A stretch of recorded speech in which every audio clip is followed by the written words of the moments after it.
Merhaba, Hacer'in Lezzetleri YouTube kanalımdan herkese sevgiler ve selamlar. Sizler için harika bir tatlı yapacağım. Çok kolay yapımı.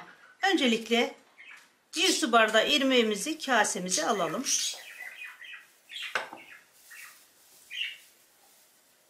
1,5 su bardağı ılık su. Hepsini boşaltalım içerisine.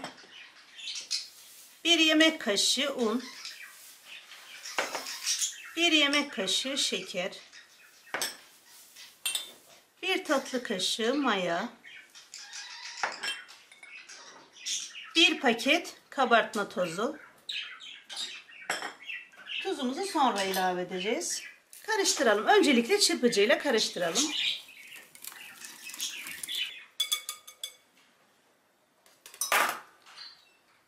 Çok az tuz ilave edeceğiz. Çay kaşığın ucuyla, yarım çay kaşığı kadar. Tatlıya tuz olmazsa olmaz. Geçireceğiz.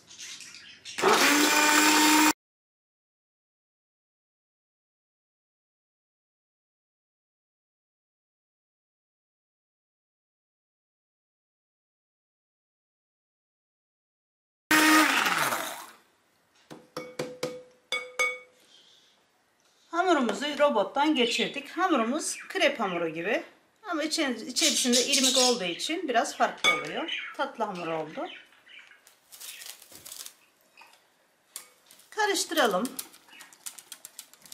Şimdi de üzerini kapatalım streç filmle. Hamurumuz kabarsın.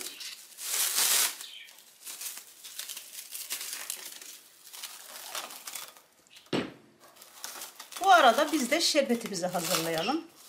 Yapımı çok kolay, çok lezzetli. Şerbetimizi hazırlayalım. 1 çay bardağı şeker, 100 gram. 1 çay bardağı dolusu su, 115 milim. 1 tane limon, ince bir dilim. Karıştıralım.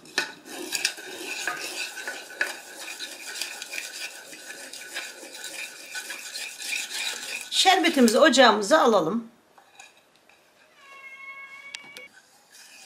Şekerimiz eriyene kadar karıştıralım.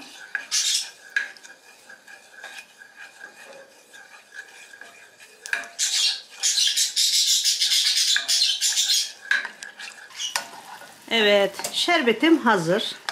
Kaynamaya başladıktan sonra 10 dakika kaynattım. Şerbetimiz kıvamlı bir şerbet olacak. Ocağımızın altını kapatalım. Şerbetimizi soğumaya alalım. Şerbetimi soğumaya alıyorum. Soğuduktan sonra tatlımın üzerine dökeceğim. Hamurumuzu 10 dakika beklettik. 10-15 dakika. Mayalanması gerçekleşti. Önce çırpıcıyla şöyle bir karıştıralım. Durdukça kıvamı koyulaşıyor.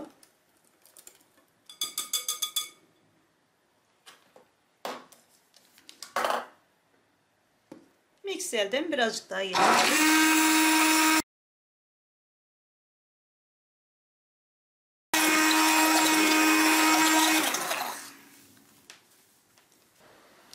Evet, hamurumuzu şöyle bir karıştıralım. Hamurumuzu kaseye alacağız.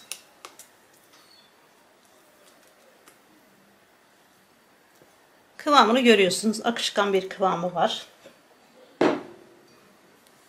İçerisine dolduralım. Bu şekilde tavaya dökmesi daha rahat olacak.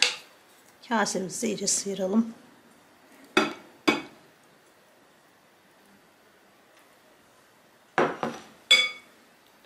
Ocağımıza geçelim. Evet, tarifimiz için peynir, saçaklı peynir, eriyen peynir. Tuzsuz olsun, tuzlu olmasın. İnce ince inceltelim peynirimizi. Bu şekilde. Peynirim biraz yumuşak olduğu için fazla küçülmüyor. Bu şekilde yeterli. Çok uğraşmayalım.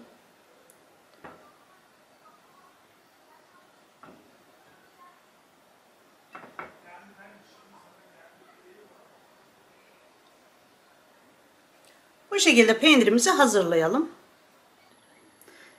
Evet. Evet, tavamı ocağıma aldım. Ocağın altını kısık bir şekilde açtım. Oldukça ayarı kısık olsun. Tavamıza bir damla yağ damlatalım. Yeterli bu kadar. Yağ biraz fazla bile oldu. Peçete yardımıyla tavanın içerisinde her tarafına gelecek şekilde gezdirelim. Bu kadar yeterli. Hamurumuzu dökelim.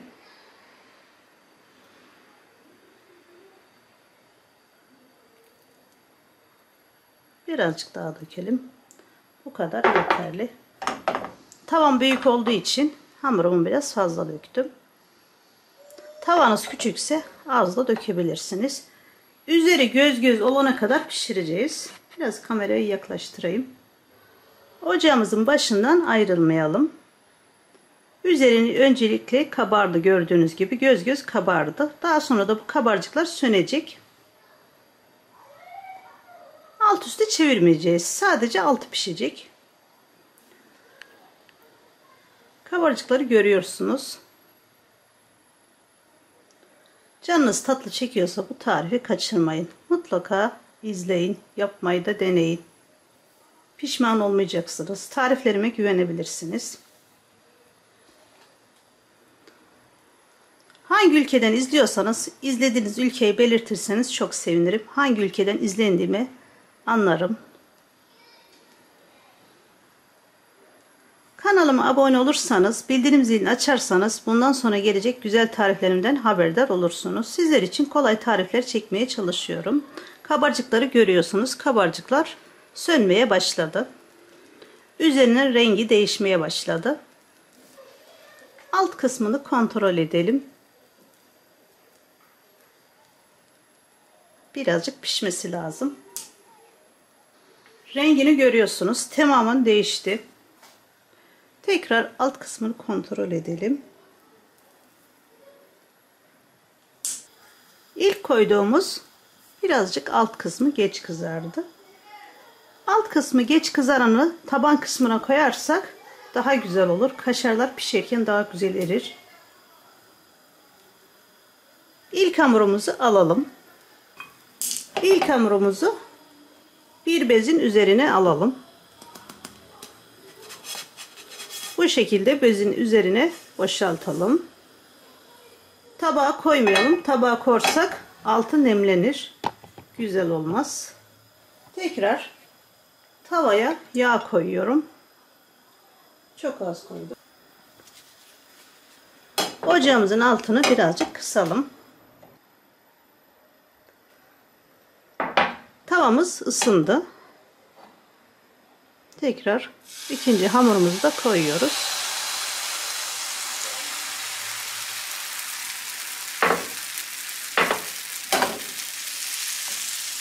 Bu şekilde yayalım.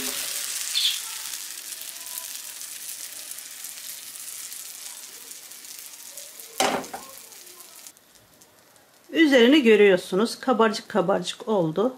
Daha sonra da kabarcıklar sönüyor.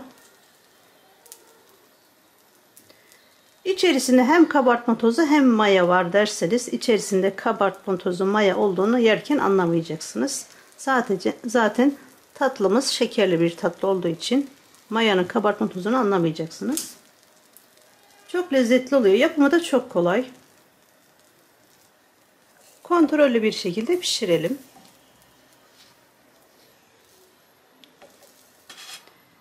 İkinci hamurum da pişti. Altını tekrar kontrol edeyim. Çok güzel kızardı. Tekrar bezimizin üzerine alalım.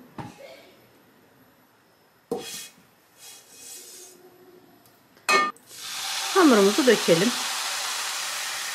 Hamurumun hepsini döküyorum. Toplamda 3 tane çıktı. Hem üçüncü hamurum da pişti.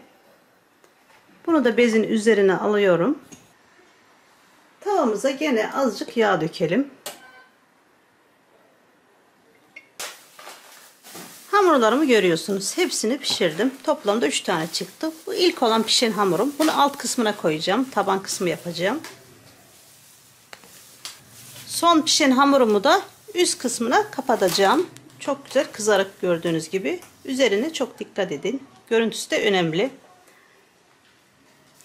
Üçüncü hamurum da çok güzel kızardı. Bunu da yarım ay şeklinde yapacağım. Öncelikle tavamızın taban kısmını koyalım. Taban kısmını koyuyorum. Ocağımın altı kapalı. Hazırlamış olduğum peyniri içine koyacağım. Eriyen bir peynir olsun. İsterseniz güzel kaşar peynirleri de olabilir. İçerisine yağ sürmüyoruz. Sadece peynir koyuyoruz. Çökelek, normal kahvaltılık peynir olmaz. Tuzsuz eriyen peynir olsun. Şimdi hamurumun kapak kısmını kapatıyorum. Ters çevirelim. Bu şekilde. Kenarlarını sıkıştıralım. Uç kısımlarını.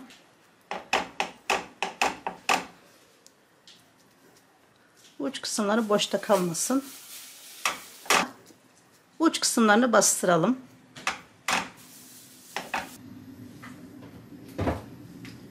Üzerine bir kapak kapatalım. Sıcak içinde kalsın.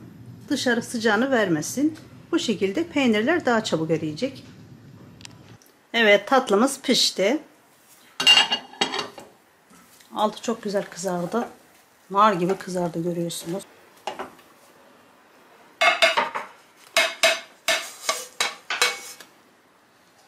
Görüntüsünü görüyorsunuz. Harika. Yağımızı peçete yardımıyla gezdirelim bu şekilde. Bir tane olduğu için yarım ay şekli vereceğim. Orta kısmı alalım. İçerisine peynirimi koyuyorum.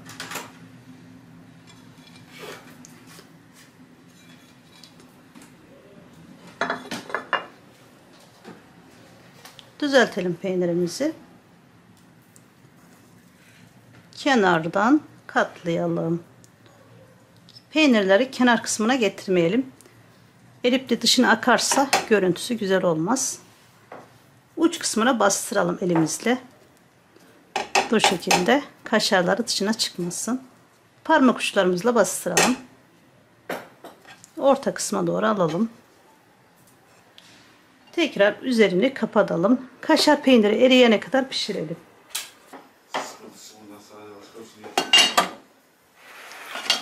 Kontrol edelim. Tabağımızı alalım.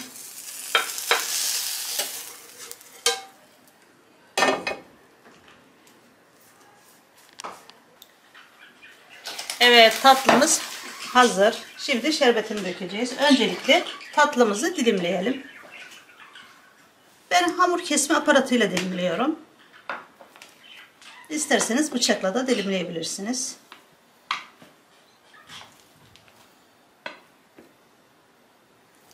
Sekiz parçaya ayırıyorum. Bu şekilde servis yapması daha kolay olur. Şimdi şerbetimi döküyorum. Şerbetim soğudu.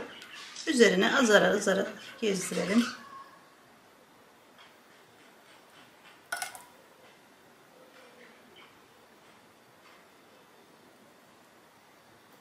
Üzerine azar azar Antep fıstığı dökelim.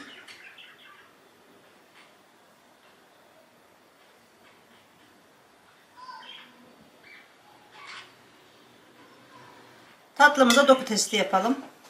Görüntüsünü görüyorsunuz. Harika oldu. Evet arkadaşlar, tatlımızı görüyorsunuz daha yakından.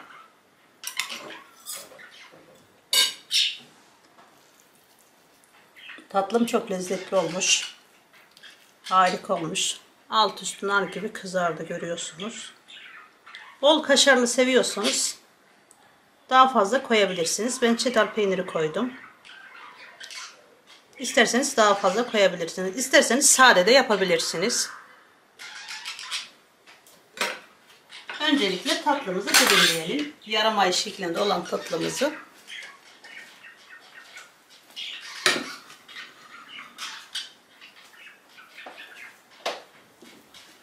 Üçgen bir şekil verelim. Görüntüsü de güzel olsun. Tadı kadar görüntüsü de güzel. Parça içerisine koyalım.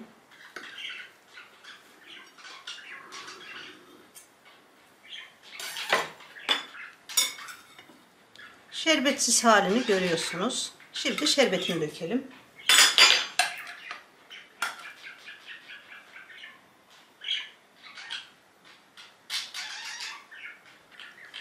Üzerine Antep fıstığı serpiştirelim. İsteğe bağlı. İsterseniz ceviz, fındık olabilir. Tatlımızı görüyorsunuz. Yapımı çok kolay. Canınız tatlı çekiyorsa bu tarifi mutlaka deneyin, kaçırmayın. Harika oldu gördüğünüz gibi.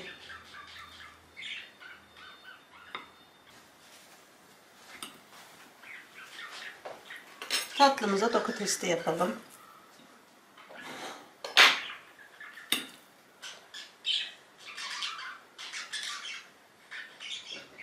Alt üst döner gibi kızardı. Harika oldu. Evet arkadaşlar, videomu buraya kadar izlediyseniz beğenip paylaşmayı unutmayın.